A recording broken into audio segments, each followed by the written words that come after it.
Ele... Porque ele me avisou antes para estar menino apresentável. Eu baterei a foto. Bater a foto?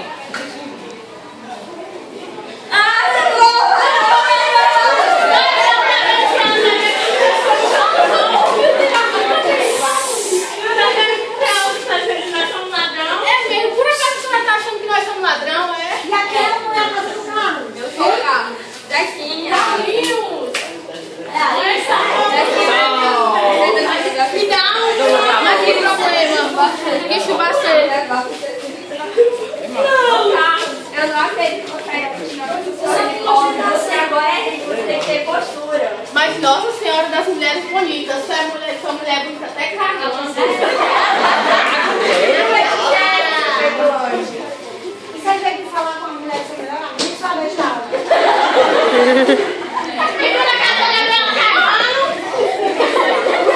Tá bom, mulher, tá bom.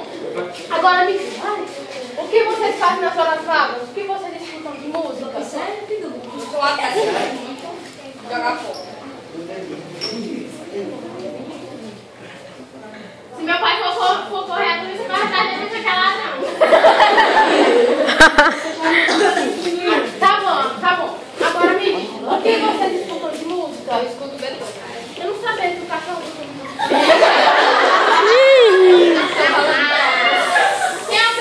Meu pai tá perguntando o que vocês escutam.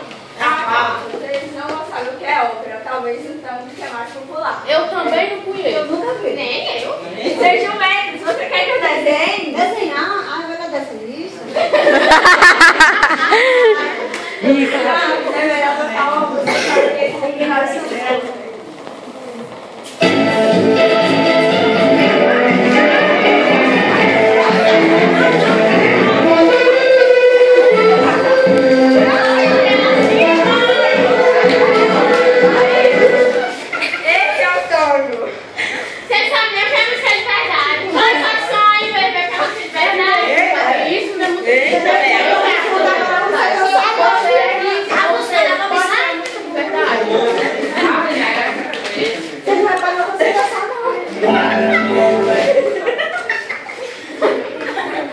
É melhor chamar Mulher Maravilha.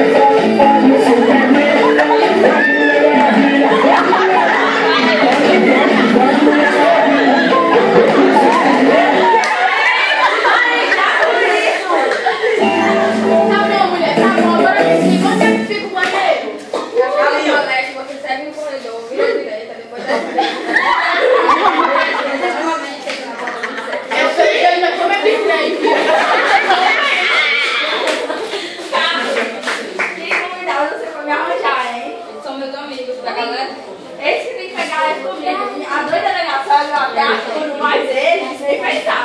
Menina, foi medonha. Já vem. Isso não vai bater. Vai ser ela na saída de casa. Já pra você. Quem acabou? Acabou. Que merda é essa? Tá a famosa comida chinesa, o sushi. Vocês nunca viram falar? Não. Faz 2 dias que eu tô morrendo de fome. Eu venho pra cá comer, não tem nada, tá perto na casa. Vamos embora. Lá em casa nós tomamos um sara de bode, um saracaté. Olha, não quero dar uma sara não, viu? O safai também, Carlos, comeu uma cabana de bode, mas também deu uma Rita pra você. Senhora, vamos, família, tomar de convidar. Até que você não vai, né? Não, eu ia pensar. Já pensou eu ser convidada pra uma puxada de bode? Nunca. Pelo visto ele me deixou aqui sozinha. A roça, o homem pode até sair da roça, mas a roça, essa nunca sai do homem.